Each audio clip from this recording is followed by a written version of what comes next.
So my wife and I, we're selling our first home. We decided to use this opportunity to maximize the profit on our sale and show you exactly what we did to do that. As of right now today, the reason why I have kind of a weird setup is because we're in the process of moving our stuff into boxes. We just put our home on the market. If you want to see exactly what we did to get our house ready to get to this point, watch the previous video, which I'll put a link for up in the top screen here. But now the home is live. We just started a few showings, and I want to show you exactly what we end up with at the end of the day so you can see how much everything we did added up to get us the most money possible. I don't know what we're gonna get, but I'm very confident because I know we did all the right things to maximize the profit. My name is Dan Parker. I'm a real estate agent here in sunny San Diego. And like I said, my wife and I, we are selling the very first house that we ever purchased. And before we get to the payoff at the end of the video, I want to show you what this week looks like. Leading up to the week of listing your house, what are the things that you should focus on? That's exactly what we're going to talk about in this video. And before we get any farther, if you like this video, if you like what you're seeing, give me a thumbs up or subscribe to this channel. I'd really appreciate it. So the week of listing your home, you should really be focused on one thing, and that's getting the most amount of people in the door. The more people you get in the door, the more offers you'll get in, the more they'll be able to compete against each other so you can get not only the price that you want, but all the terms that you want as well. And since we've already gone through the repairs and upgrade stage, there's really four main things that I want to focus on, starting with home prep. Home prep is number one. That means what can you do the week of to get your house looking perfect for the photos and for showings. So that means cleaning. We had professional cleaners come through. They spent hours at our house cleaning top to bottom, cleaning everything. You want to make sure your landscaping looks good so that when people drive up to the house, makes them want to walk in the door. And staging. Whether you're staging yourself or you bring someone else in, you have a ton of options. Now here's something that most people don't know. You can call a stager and a lot of times they'll come out and give you an hour-long consultation for a minimal price. They can do just the consultation, they can do partial staging, or they can do full staging. If you have an empty house that is upgraded, a lot of times it's worth spending a couple $1,000s to get the home completely staged. Now, if you're gonna get it completely staged, you might wanna start figuring that out at least a couple weeks out. But the week of, if you just want a consultation, maybe even just a little bit of light staging, that is perfect. Line it up to get a stager out to your house. They're gonna make your house look pristine. They're gonna make sure that people walking through it can envision themselves living there, and it makes them wanna pull the trigger to actually put in an offer on the property. The second thing you wanna focus on is photos. Why don't you take a picture, it'll last longer.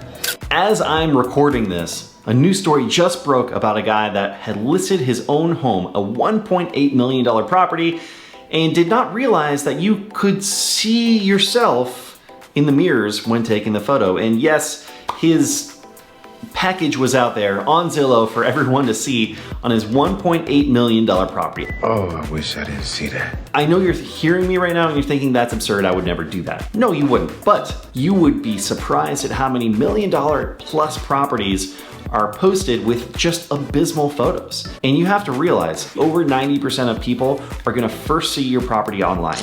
They're gonna start with the very first photo that's up there, and then they're gonna scroll past that if that first photo doesn't entice them. And the difference between a professional photographer with wide angle lenses, knowing which angles to get, using a little bit of color correction, is going to be so much better than the photos that you can get yourself. So spend the money. It costs anywhere between $100 to $200, $300, somewhere in that range. It's gonna depend on what area you're in. In my area, $200 is very common to get a professional photographer out and take 25 photos, and it is well worth the money. One thing you could utilize, I think it's nationwide, there's a company called Virtuance. You can hire them. It's really, really simple. They have quick turnaround times, but you wanna make sure that you get them hired, you get them set up for after you're cleaning, and you have it set up ahead of time, knowing how long it's gonna take to get those photos back. Now, if you're hiring a real estate agent, obviously they can do all of this for you. They can set this up. Hopefully that's gonna be added into their commission, but you just wanna make sure that you get that set up ahead of time so it's all lined up for the showings. The third thing that you kind of want to focus on, pretty much brings these other items together, is the overall timing. So you want to make sure that you're going to maximize the amount of people in the door. And what does that mean? We have a hot market right now. So you want to have a very long weekend, especially if it's owner occupied. If you're living in your house, you don't want showings going on forever. You want a long weekend to get as many people in the door as possible. So for me, what we did for our house, we got everything professionally cleaned on Monday. We got photos taken on Tuesday. Those photos were turned around and back to us midday on Wednesday. We got the home listed on Wednesday, showing started on Friday through Sunday, and that was the overall timing. Timing is really, really important. I can't tell you how many times I've seen properties hit the market here in San Diego on a Saturday or a Sunday. That's when it gets listed. Then they're gonna miss out on a full weekend of showings. I mean, it's beyond me because I know how buyers act, I know how they think, and for the most part, especially in this area, they're gonna be looking for homes Monday through Friday, and then they're gonna be going out and seeing homes that they've already planned on seeing with a real estate agent over the weekend. So the timing is very, very important. And the last thing you wanna focus on is probably the number one thing that people wanna focus on, which is pricing. What are you gonna price your house to be able to get the most money? And there are 3 different strategies that you can utilize. You can go with what I like to call the retail price. So the price that you really ideally would like to get for your home. Now, for the example on our home, I ran through the numbers on the last episode that we recorded. For our home, I would love to get $800,000. That's like pie in the sky. But the problem is, if we list it at $800,000 when the closest comps are at $773,000, then you're missing out on potential clients that are looking for homes in that pricing range. So retail is the first pricing that you can go with, and that's basically what you would like to get for your home. The next pricing strategy I like to call market value. So what are the comparable properties that just closed in your area? What are they telling you? Do you have comparable properties to go off of? Now, for our home, the comparable properties went up to $773,000. And with the upgrades that we've done, I think that puts our home at about $760,000. So that would be market value. That's where we would price our home if we wanted to go with a market value strategy. And the last strategy is my personal favorite strategy because I've seen it work over and over again, is the bid strategy. Coming in just under asking so that you get the most amount of people in the door and drive that price and drive those terms up. I've had a tremendous amount of success with this strategy. And just give you an example, so if market value for our home is $760,000, we're probably gonna come in, or we did come in, at $749,000. And there's a lot of strategy to that. I like to stick to $50,000 increments whenever possible, because that's how people are setting up their searches. It's simple.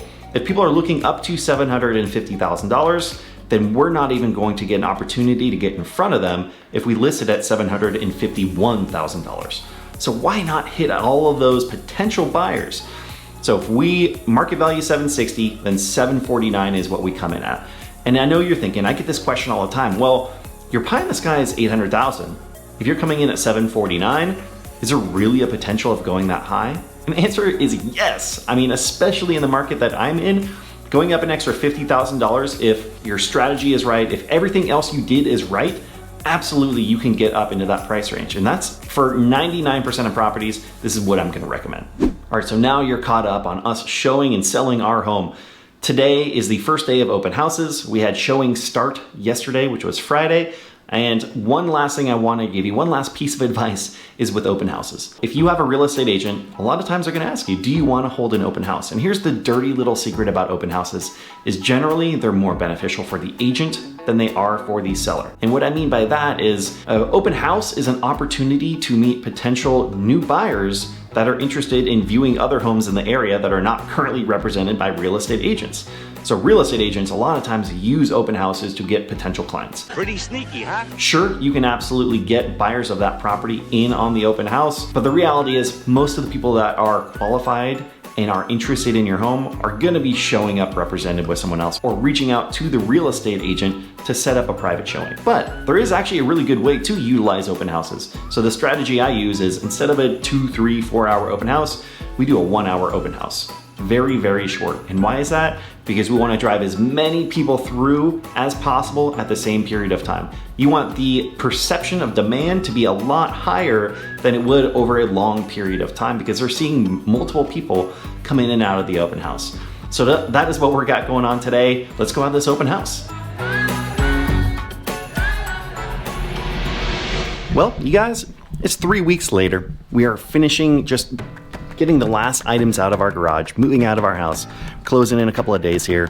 And I'm happy to let you know that after all the hard work that we did with the upgrades, the staging, strategy-wise, everything that we discussed, we were able to sell our house for $70,000 over asking. It's also $80,000 over what we had said the original value of our house was before doing any of those things. So we got $820,000 for our home. If you have any questions, if you'd like to learn more, feel free to reach out. Talk to you soon.